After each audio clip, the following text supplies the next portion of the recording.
பாருங்க,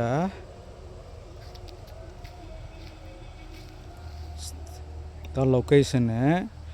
அடித்த மீனை மட்டும் பாருங்கள்.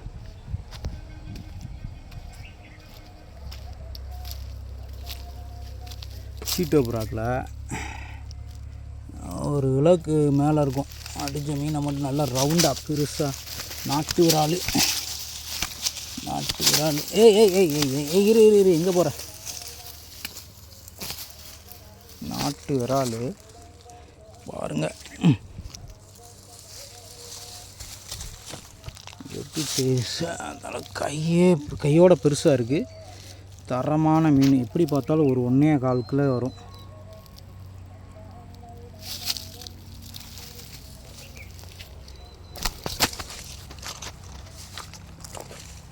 நாட்டு விரால் 2வது மீன். இதுவும் நல்ல சைஸான மீன் தான். ஒரு 100-200 அந்த மாதிரி வரும். சரியான சைஸு. சீட்டோவில் அடிச்சிருக்கு.